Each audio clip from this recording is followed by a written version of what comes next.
Vamos fazer mais uma mensagem acústica hoje. Eu sei que tem um pessoal que não gosta que eu uso muita tecnologia, que eu não uso muito PowerPoint, mas eu já vou avisar assim, a alegria de vocês vai durar pouco, tá? Hoje nós vamos fazer uma pregação mais acústica de novo, porque quero poder conversar com vocês e deixar vocês mais atentos a coisas mais importantes. Quero ver se a gente consegue focar o nosso coração em algo que de fato nós precisamos lembrar. Eu não sei com vocês como é que tem sido os últimos dias, parece até praxe, parece até um clichê a gente chegar aqui e falar assim, nossa, os dias têm sido difíceis, né? Nossa vida está complicada, muita tragédia, muita pressão. Realmente, a gente já até acostumou a fazer isso, que quando a gente está bem, a gente ainda fala assim, não é? A gente pode estar bem demais, quando alguém pergunta se está bem, você já automaticamente diz, não, estou bem, mas está difícil e tal. Ok, vivemos momentos difíceis. Agora, eu tenho visto algumas coisas muito difíceis acontecendo nas últimas semanas.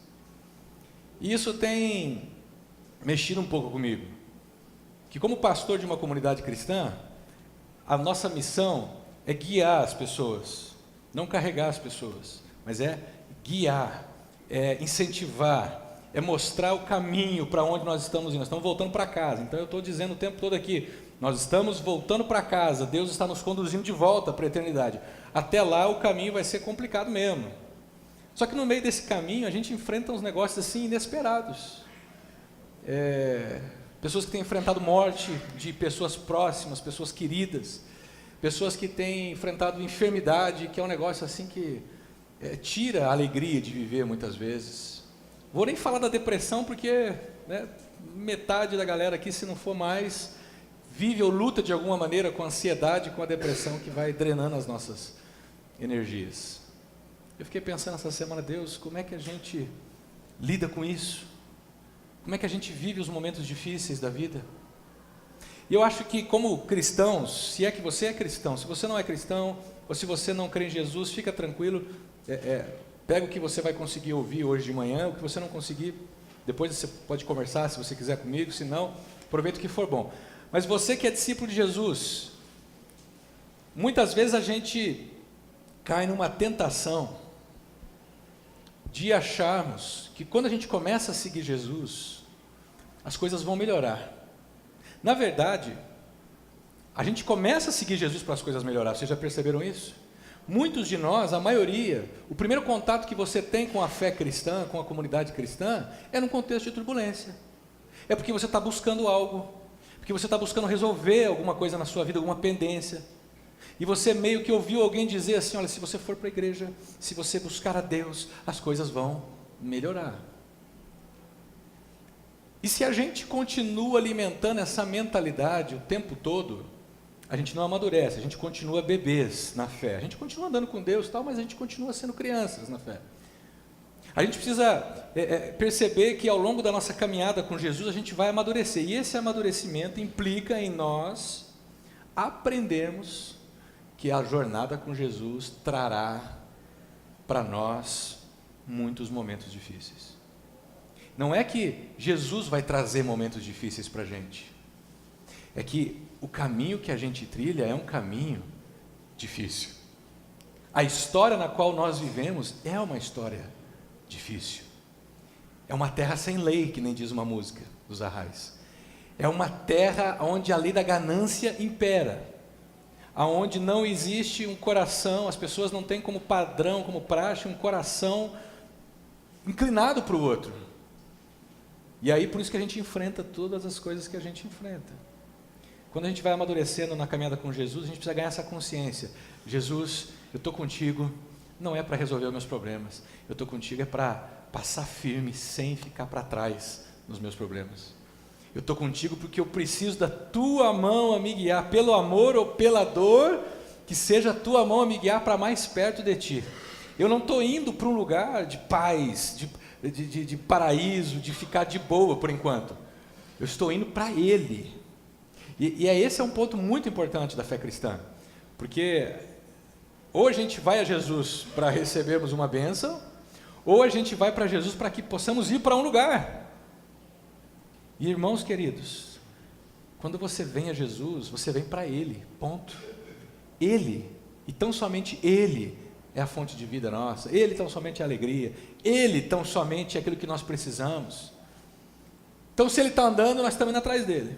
Segue o mestre, andando. 1, 2, 3, 4, feijão no prato. 1, 2, 3, não sei o que, fazendo aquela marcha. A gente está andando atrás dele. E quando as tempestades nos alcançam, a gente se esconde atrás dele. Essa tendência de usar Deus para alguma coisa não é novidade que nós inventamos, tá? Esse é um negócio que vem desde o início. Você pensa que o povo antigo não queria usar Deus para as coisas? Você pensa que o povo do primeiro século não olhava para Jesus e via nele uma grande oportunidade financeira? Você pensa que o povo não olhava para Jesus e via nele uma grande oportunidade de sair dos seus problemas e de dominar o mundo? O primeiro século está cheio de pessoas como nós. Pessoas que começam a andar com Jesus e começam a querer usá-lo para os seus próprios interesses. O Evangelho de Marcos, capítulo 5, nos conta, capítulo 4, versículos 35 em diante. Se você quiser, você que trouxe a sua Bíblia impressa, você pode abri-la, se você quiser, e acompanhar nos nossos cultos a sua Bíblia impressa. Se você trouxe a sua Bíblia eletrônica, você pode abrir, ligar a sua Bíblia e acessar a sua Bíblia eletrônica também. Se você não trouxe Bíblia, fica tranquilo, semana que vem a gente projeta para você alguns textos, hoje você ouça, porque é uma história, é tranquilo da gente acompanhar. Diz que naquele dia, um dia qualquer, ao anoitecer, Marcos 4, 35, ao anoitecer, Jesus disse aos seus discípulos: vamos para o outro lado do mar, o mar da Galileia. Para nós ele não é um oceano, mas ele é um mar. Vamos atravessar o mar. Deixando a multidão, eles, os discípulos, levaram Jesus no barco, assim como estava. Outros barcos também o acompanhavam. Então você imagina, depois de um dia de trabalho, depois de um dia cansado, onde você talvez viveu, isso que a outra música cantou, louco, anabolizado, todo arrebentado, sem direção. Naquele dia os discípulos estão atravessando o mar da Galileia e alguns outros barcos andando junto com eles. É que nem quando você passa de avião por cima do porto, vocês já perceberam? Ou você está na praia mesmo, você vê várias luzinhas no oceano, né, navios esperando para atracar. É mais ou menos essa cena. Levantou-se então um forte vendaval, e as ondas se lançavam sobre o barco, de forma que este foi se enchendo de água.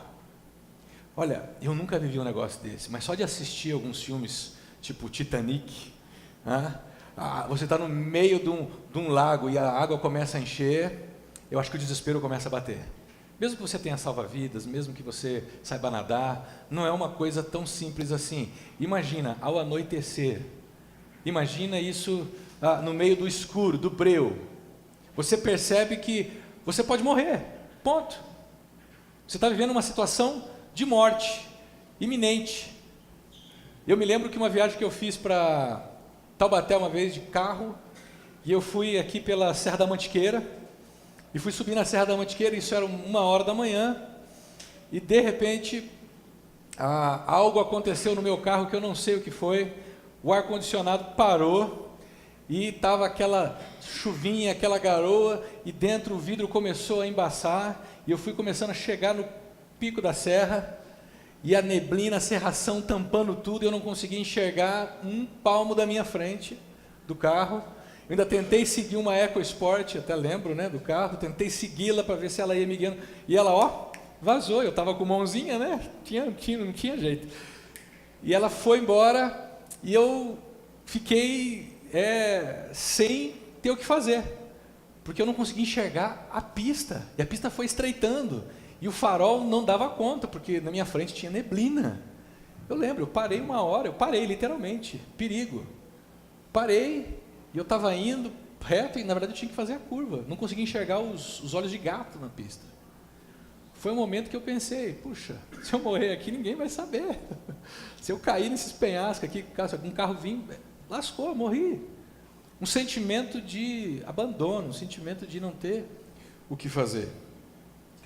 E aí, os discípulos estavam com Jesus nesse barco, as ondas batendo no barco, o barco se enchendo de água, e no versículo 38 diz assim: Jesus estava na popa, dormindo com a cabeça sobre um travesseiro.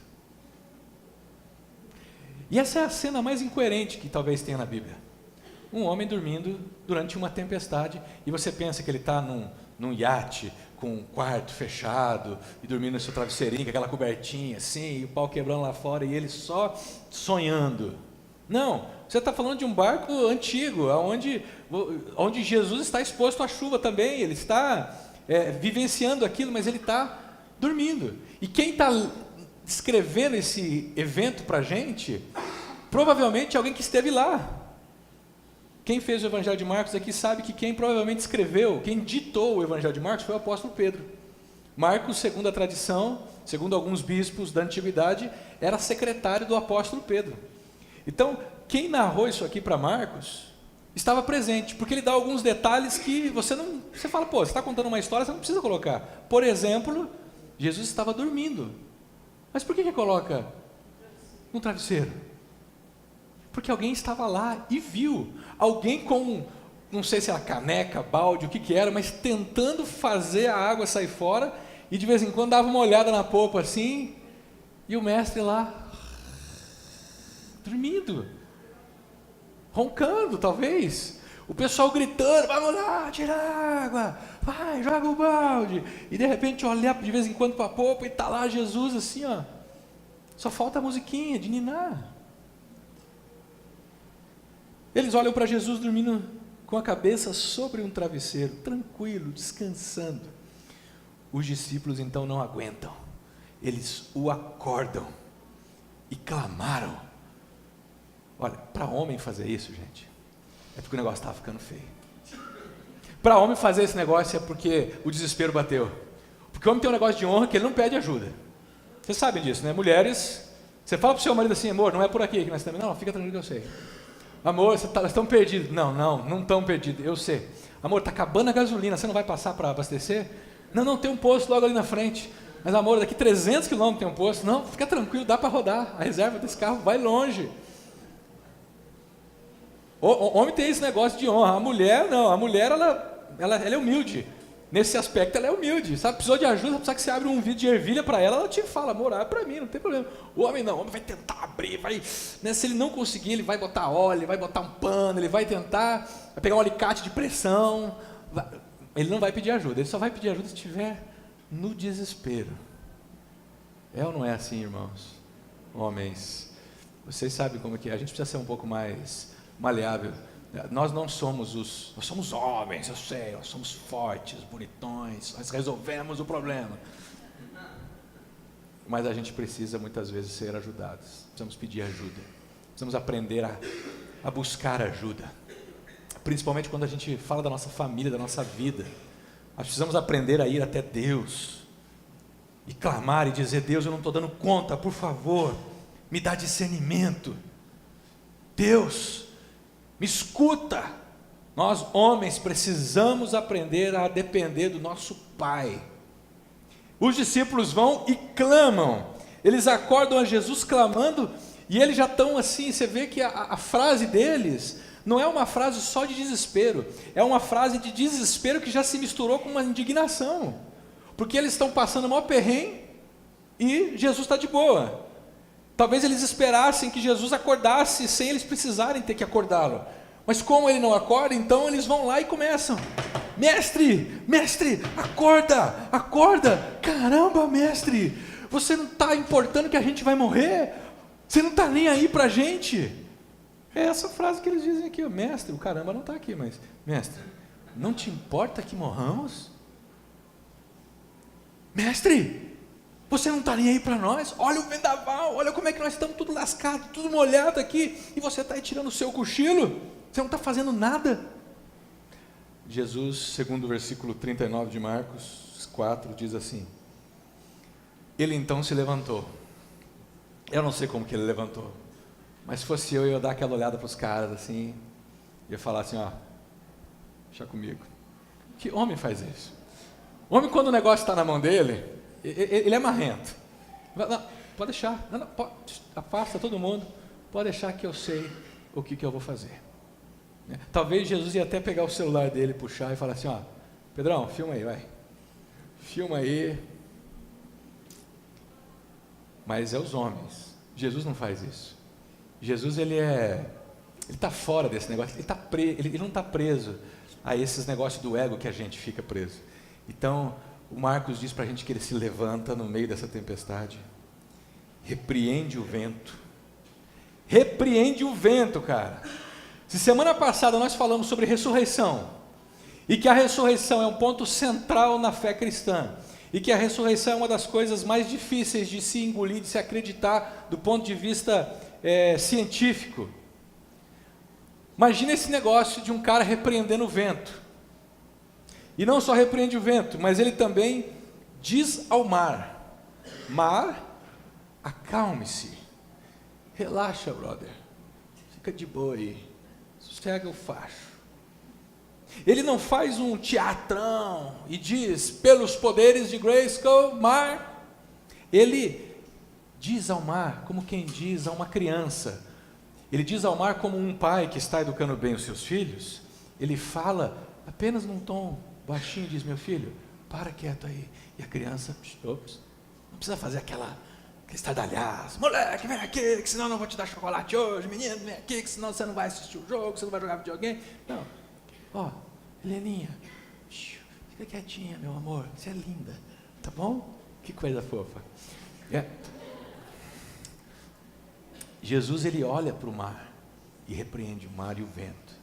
Se a ressurreição é complicada, mas ela é um dos pontos centrais da fé cristã, sabe qual que é o outro ponto central da fé cristã? Outro diferencial da fé cristã? A divindade de Jesus. Você pergunta, esse negócio do mar, dele repreender o mar, dele mandar o vento ficar quieto, é balela. Não, realmente é balela. Se ele é um simples ser humano, mas se ele é Deus, fechou. Se ele é Deus, acabou. Ele manda, mas ele manda o mar, porque ele é poderoso. E ele fala, acalme-se. E o que acontece? O vento se aquietou e fez-se completa bonança. Imagina a cena, todo mundo desesperado e falando, Jesus, você não está nem aí para a gente, e de repente a tempestade vai embora, e aí todo mundo dá aquele alívio. Você já deve ter vivido situações onde você viveu uma pressão longa durante alguns anos, e de repente chegou uma hora que você, acabou, ai que bom, a gente está em terra firme de novo, a gente aterrissou, ai que bom que foi curado, ou que bom que passou esse momento, acabou a crise, não vou ter que pagar mais isso. E aí Jesus vai ter uma conversa de amor com seus discípulos, onde ele diz assim, então Jesus perguntou aos seus discípulos, por que vocês estão com tanto medo? É como se Jesus tivesse, parece que Jesus está sendo irônico com eles, não estou entendendo, não estou entendendo por que vocês... Não estou entendendo, né? Não estou entendendo por que vocês estão assim tão medrosos. Uma tempestadezinha dessa, um ventinho desse, olha como é que foi fácil, acabou. Vocês ainda não têm fé suficiente? Vocês ainda não creem completamente? E aí tem gente que pega esse texto e pensa assim, tá vendo? A fé, existe quantidade de fé. Jesus está dizendo, vocês ainda têm pouca fé, porque tem versões que dizem que Jesus falou para eles, vocês ainda estão com muito pouca fé. Como é que é esse negócio de pouca fé? Esse negócio de pouca fé é, eu tenho uma fé grande, uma fé pequena? Eu tenho uma fé de mais, uma fé de menos? Eu tenho um espírito positivo que creio, faço, cruzo os dedos, e isso é maior do que aquele que talvez não tem esse negócio no coração? Será que é isso? Bastante fé e pouca fé? Jesus está dizendo para esses caras, vocês ainda não têm fé. E aí, os camaradas dizem assim, Marcos diz que eles estavam apavorados. Quando a tempestade está no auge, Eles estão com medo. Mas depois que Jesus acalma a tempestade, eles ficam apavorados. Porque eles olham e falam, cara, quem que é esse homem? Capaz de... Que é o que eles dizem, quem é este homem que até o vento e o mar lhe obedecem? Eu ficaria apavorado.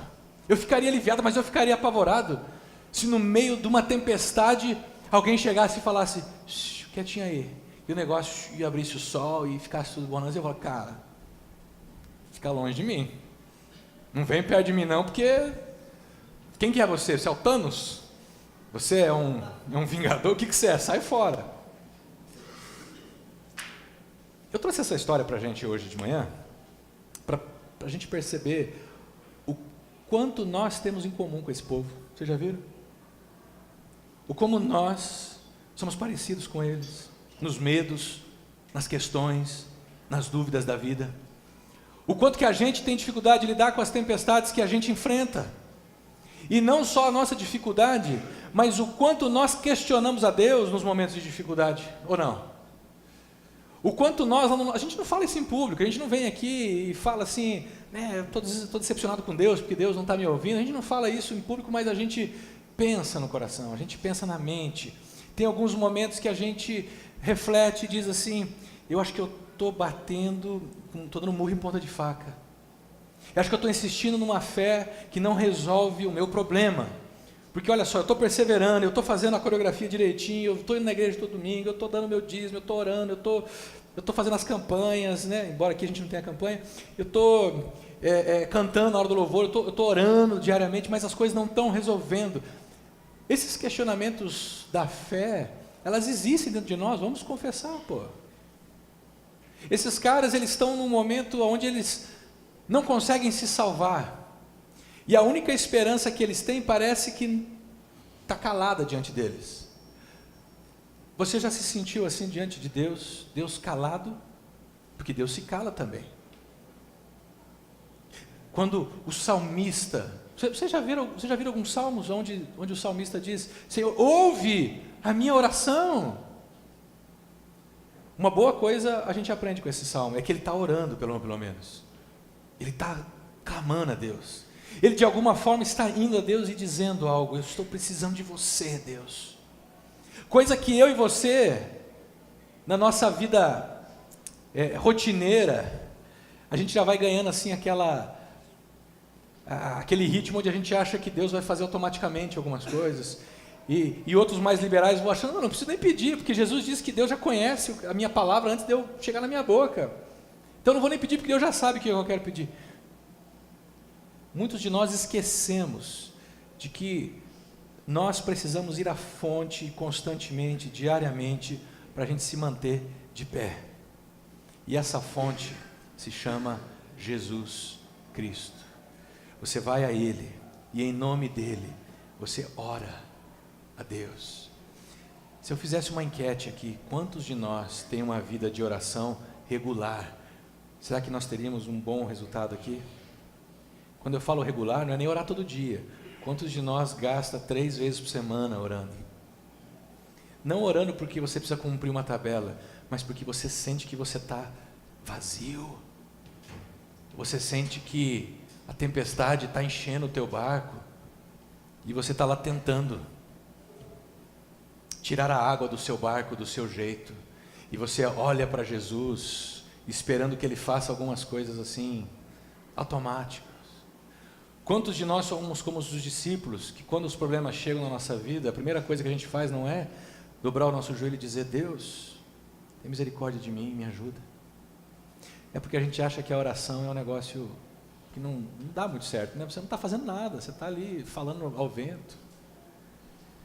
Quantos de nós, nos momentos de dificuldades, a gente toma decisões sem antes dizer, Deus, o que o Senhor quer que eu faça? E a gente vai tomando as decisões e depois a gente quer que Deus venha e aí carimba as nossas decisões, avalize as nossas decisões. Você é um discípulo de Jesus? Se você é um discípulo de Jesus mesmo, você precisa saber que não tem outro jeito de você se comunicar com Deus e de Ele se comunicar com você através dessa conversa, dessa oração. Deus espera que eu e você vamos até Ele e falemos com Ele. Essa dinâmica é boa. Olha para os seus filhos, quem tem filho. Você não precisa ficar esperando os seus filhos falarem: mãe, vai ter almoço hoje? Porque eles falam o tempo todo: vai ter comida hoje, vai ter jantar, vai ter o café, né? Mas você não espera, você já se antecipa. Você que é pai e mãe e vó, você sabe o que os seus filhos precisam. Mas você não olha para os seus filhos e fala assim: moleque, fica no quarto, não precisa falar comigo não, porque eu já sei o que você precisa. Não é bom quando as moscas de padaria vêm na cozinha, vem: e aí mãe, o que você está fazendo? E aí mãe, o que vai ter de almoço hoje? Quando fala as moscas de padaria, os meninos ali em volta, querendo. Não é bom quando eles se relacionam conosco e perguntam e pedem as coisas e diz: pai, olha, eu estou precisando de um negócio assim, pai, eu estou pensando em fazer um negócio assado, eu preciso que o senhor me ajude. Ele sabe que você vai ajudar, mas é preciso haver essa dinâmica do relacionamento. Não sei se Jesus está esperando a dinâmica do relacionamento no meio de uma tempestade, porque esse é um lugar meio improvável para ele ensinar esse tipo de coisa. Mas eu acho que ele está ensinando uma outra coisa para os seus discípulos. Os seus discípulos estão seguindo ele, estão vendo nele uma oportunidade para si mesmo. Os seus discípulos ainda não entenderam quem é Jesus. Eles não entenderam claramente que Jesus não é o nosso gênio da lâmpada. Eles não entenderam que Jesus, na verdade, é o Deus criador de todas as coisas.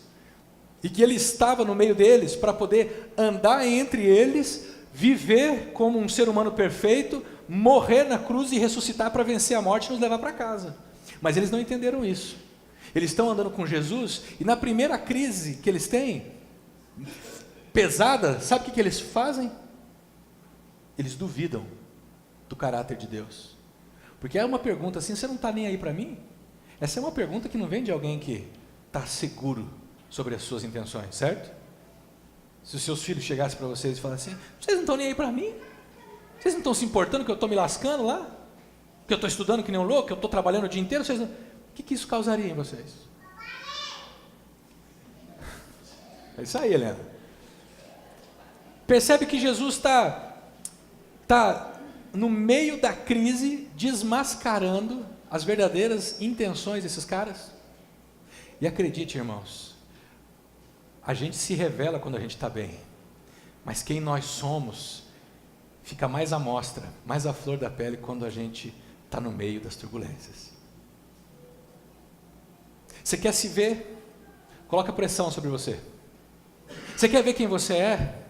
Aperta um pouco, dá uma martelada no dedo, para você ver quem você é. Começa a ter que lidar com as pressões da vida por longos tempos, longos períodos, para você ver quem que vai aparecer dentro de você.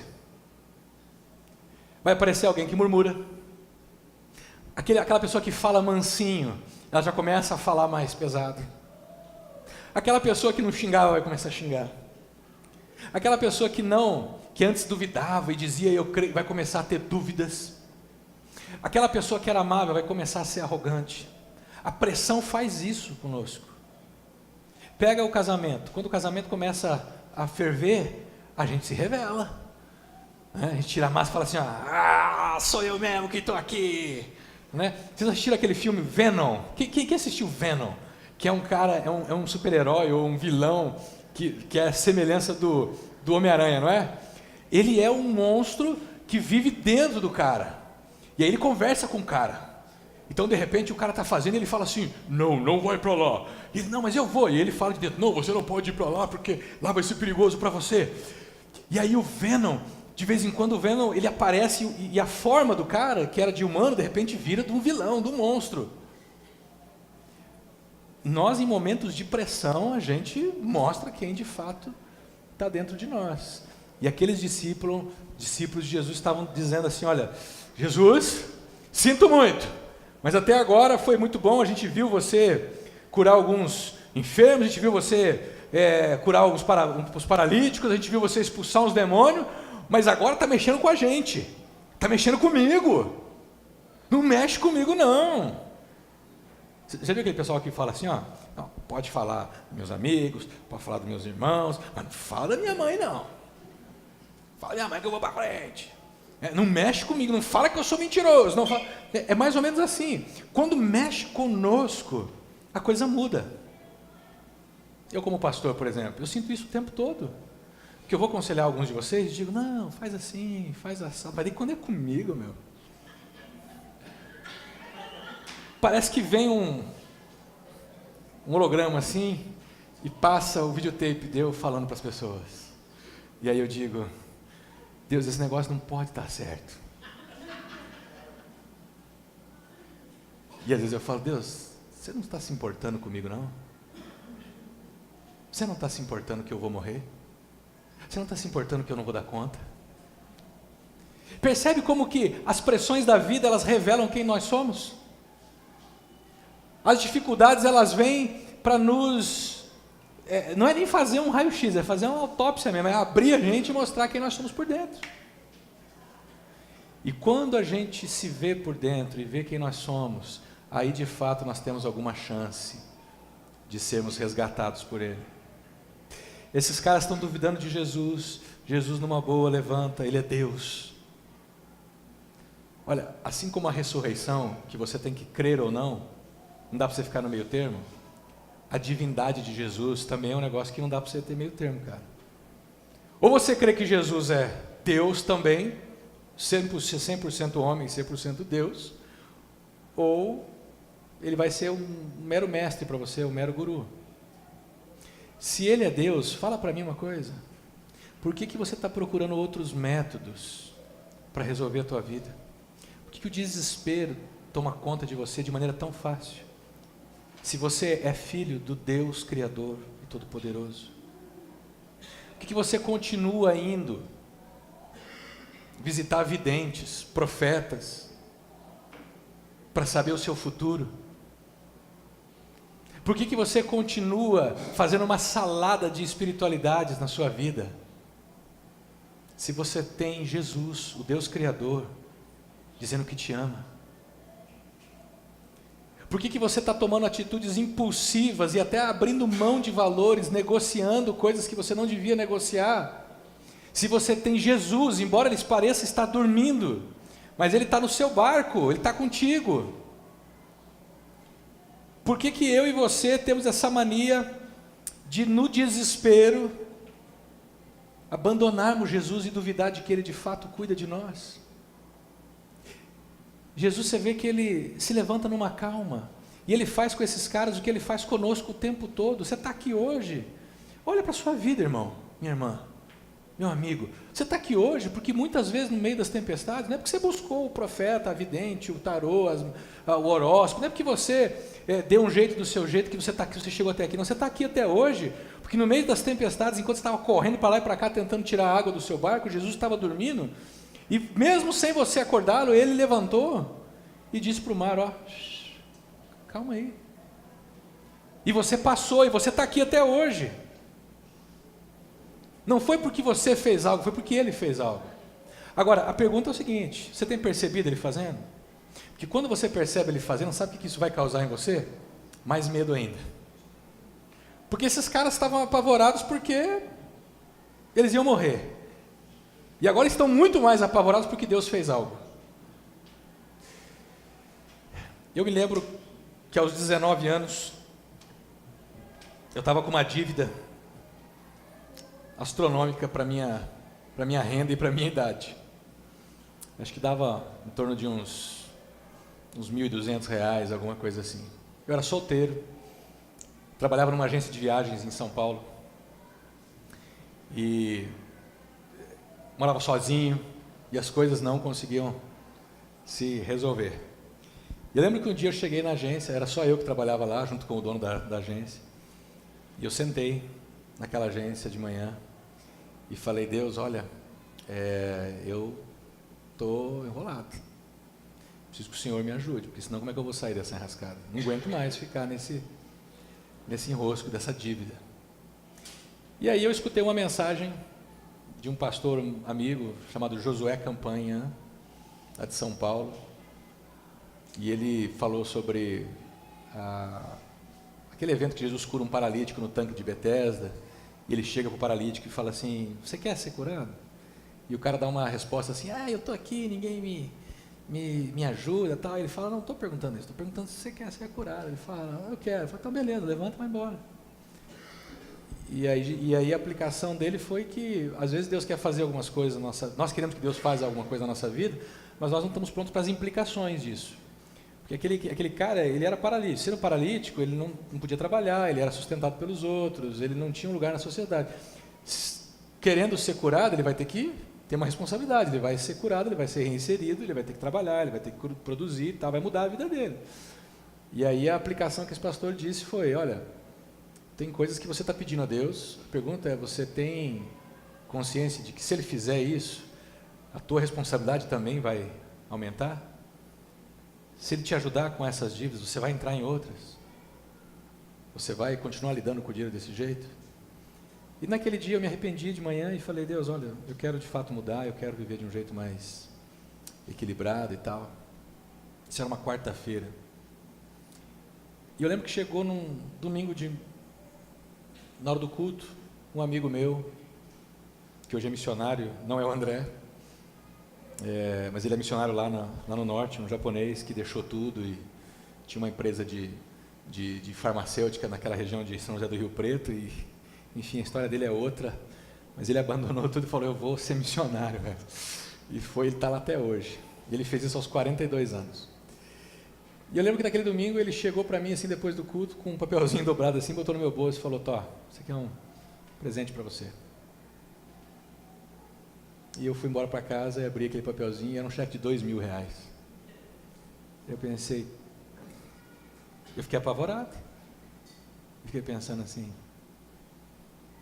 Mas daí vem uma incoerência na vida, né? Porque peraí, eu orei, pedi, esperei, Deus atendeu.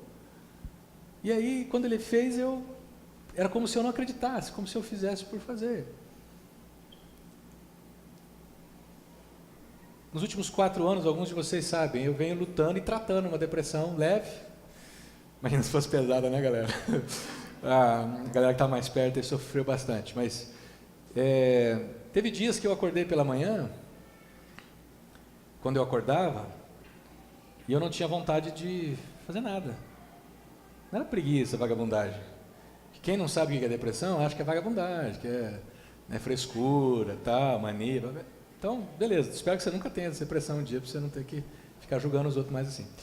Mas tinha dias que eu acordava pela manhã e eu não via o amanhã.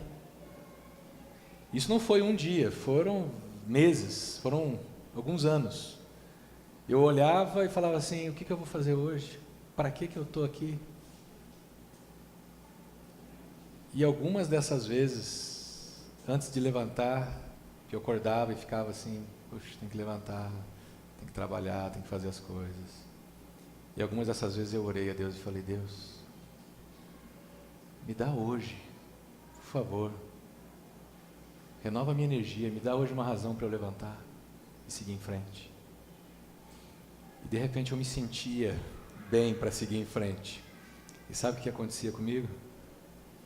Eu ficava apavorado. Eu dizia, aconteceu mesmo? Ao longo desses anos, como pastor aqui em Lagoa, eu venho orando por muitas coisas. Para que a nossa igreja tome um rumo certo, um rumo saudável. Tem acontecido. Para que Deus levante pessoas comprometidas. Para que Deus levante líderes que possam cuidar do rebanho, assim como eu. A minha oração agora era para que a igreja comece a aceitar esses líderes e pare de achar que só eu preciso cuidar de vocês, mas que eles comecem a olhar para esses líderes e deixar esses líderes cuidarem de vocês. Mas até agora eu tenho orado por essas coisas. E 10 anos depois, eu olho para essa comunidade e eu vejo Deus respondendo as minhas orações. Quando eu dizia, Deus, você não está nem aí para mim, né? O Senhor me largou aqui em Lagoa Santa, me tirou de São Paulo, me jogou aqui, e aí eu vou ficar aí batendo cabeça.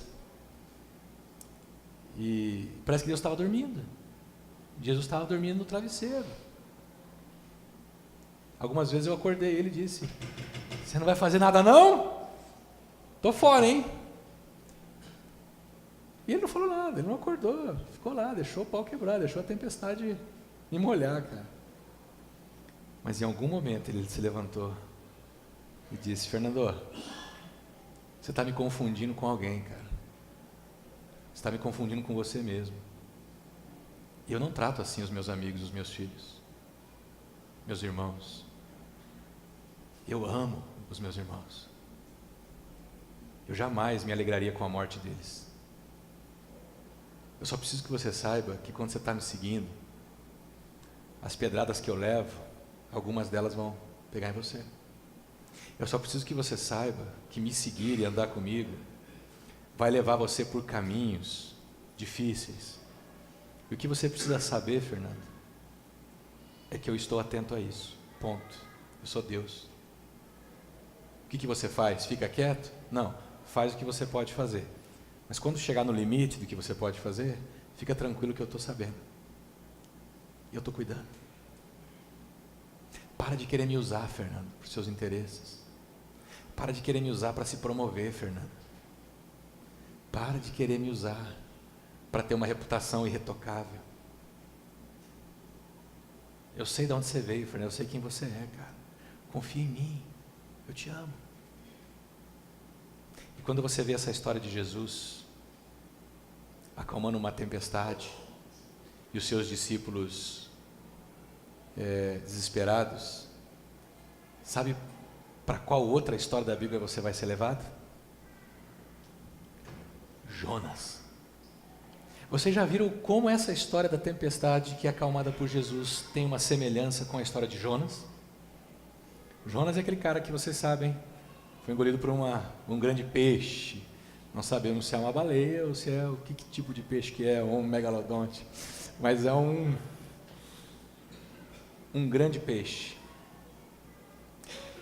E Jonas, assim como Jesus, estava num barco numa noite com alguns homens naquele barco. Jonas estava fugindo de Deus, Jesus estava indo para Deus, estava cumprindo a vontade de Deus. Jonas fugindo da vontade de Deus.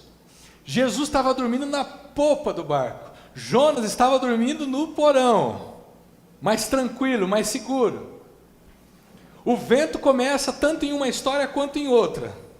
O desespero bate naqueles caras tanto numa história como na outra. Na história de Jonas, os passageiros, os tripulantes do navio, do barco, do barco, começam a entrar em desespero e começam a tentar se resgatar. E de repente eles lembram que tem um camarada dormindo no porão, e eles vão até esse camarada e falam a mesma coisa: cara, o que aconteceu? Clama ao seu Deus aí, porque a gente não sabe por que nós estamos passando por isso. Então põe de pé, se põe de pé e ore ao seu Deus para que isso resolva. E eles começam numa prática muito comum entre os evangélicos, a tirar sortes, a tentar adivinhar para ver quem era o culpado do negócio. Você sabe que o evangélico tem essa mania, de misturar a fé cristã com as religiões de adivinhação. Aí começa a falar: não, você está passando esse problema aí porque você está pecado, hein? Cuidado, mano, Deus está pesando a mão sobre você, blá blá blá, que essas bobeiras. E os caras tiram a sorte e a sorte cai em Jonas. Pá!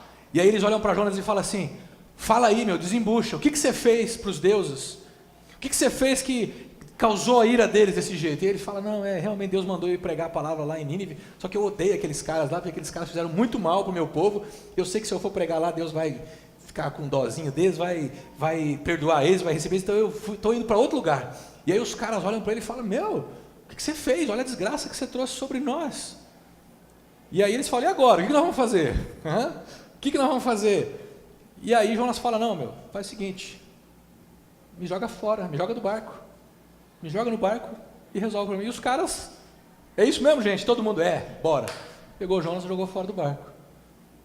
E aí a tempestade acabou. Jesus não foi jogado para fora daquele barco. Mas presta atenção nisso aqui, meus queridos. Jesus estava indo rumo ao oceano tempestuoso. E ele foi jogado para fora de um barco que nenhum de nós jamais sobreviveria. quando ele vai para a cruz, ele é lançado na tempestade da ira de Deus. E aí, a tempestade da nossa existência se acalma. Quando ele morre pelos nossos pecados na cruz, e ele enfrenta por nós a separação de Deus, a ira de Deus, o julgamento de Deus que viria sobre nós por causa dos nossos pecados, isso se abranda, se acalma. E eu e você hoje, por causa de Jesus, podemos olhar para Ele e saber que as tempestadezinhas que nós enfrentamos não são nada referente em comparação à grande tempestade que seria a ausência de Deus na nossa eternidade. Queria que você nessa manhã pensasse sobre os momentos difíceis que você tem enfrentado. E eu queria te encorajar. Continue perseverando. Continue lutando. Mas lute com humildade. Lute dizendo a Jesus: Jesus, me ajude, me guia. Jesus, me dá discernimento. Não me deixa ser tolo nem tola. Jesus, não deixa eu continuar infantil, mas deixa eu ser alguém que amadureço e que percebo que eu não posso te usar para os meus interesses, mas eu posso ser usado para os seus interesses. Quando as tempestades baterem na sua vida, sejam elas as piores ou as mais brandas, que você nunca duvide que Deus te ama de fato, porque Ele já acalmou a maior das tempestades que você poderia enfrentar. As tempestades que você enfrenta hoje, acredite, não é nada perto daquilo que Ele sofreu por você na cruz. Isso deveria dar a mim e a você coragem para seguir em frente. Coragem para dizer: Senhor, ainda que eu ande pelo vale da sombra da morte, eu não temerei nenhum mal. O Senhor me guia. Coragem o suficiente para dizer: ainda que eu ande pelas águas, eu não vou me afogar. Ainda que eu passe pelo fogo, eu não serei incendiado. Não é porque eu sou bom, mas é porque Tu estás comigo. E Tu se importas comigo. Tu és Deus. E se Tu és Deus, eu posso me render, ainda que eu morra. Porque Jesus disse para Maria, no velório do seu irmão: Maria, aquele que crê em mim, ainda que morra, viverá. E aquele que não morrer, viverá eternamente.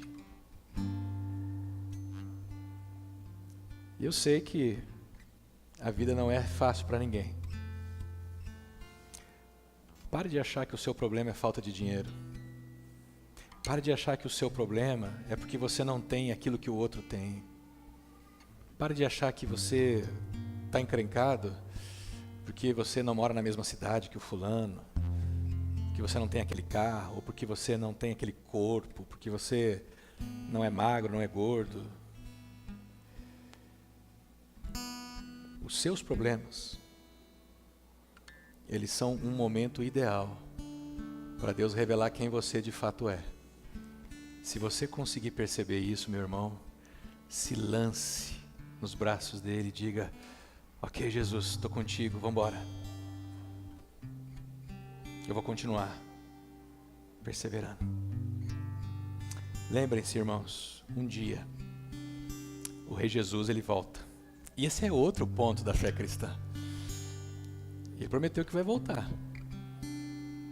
E o dia que ele voltar, eu espero que eu e você experimentemos esse evento com alegria no coração e digamos assim, ó: ufa, que bom que você voltou.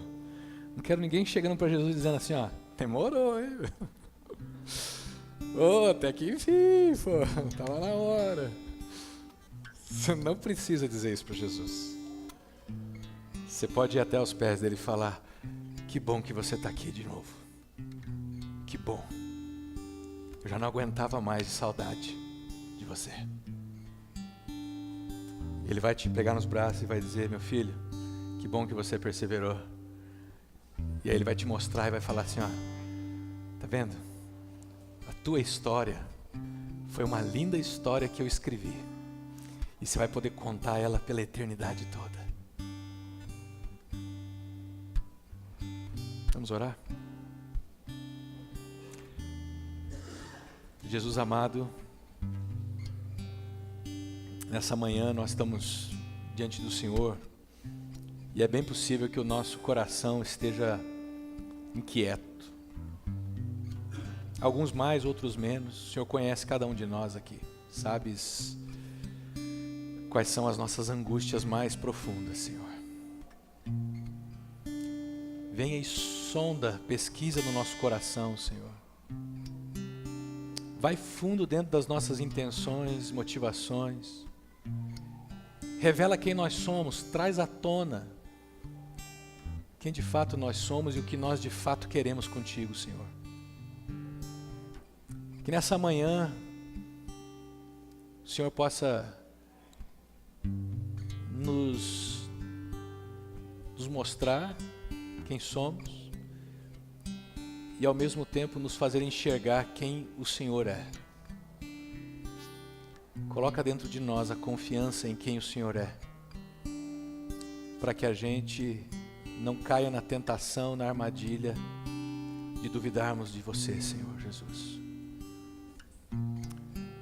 Mas que essa confiança no Senhor renove a nossa coragem e ousadia e humildade, para a gente seguir em frente às tempestades, e ainda que a gente seja lançado no meio dessa tempestade, que a gente tenha certeza, convicção, de que qualquer lugar não é tão assustador quando a sua presença está presente. Nada pode nos intimidar quando o Senhor é aquele que rodeia e se faz presente em cada canto da nossa vida. Nada é tão assustador, nada é tão intimidador a ponto de nos paralisar quando a sua voz, Jesus, a sua voz consegue penetrar os nossos ouvidos, dizendo: venham a mim, vocês que estão cansados, vocês que estão sobrecarregados, e eu aliviarei vocês, eu dividirei o fardo com vocês, eu deixarei o cargo de vocês mais leve.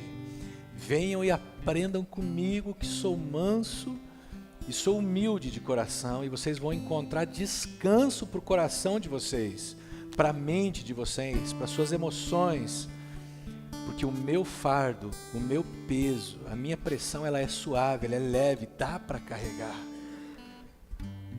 Que os nossos ouvidos estejam atentos a essa tua voz, Jesus, e que o Senhor nos conduza daqui, nos nossos últimos dias e pela eternidade. Muito obrigado, Jesus. Amém.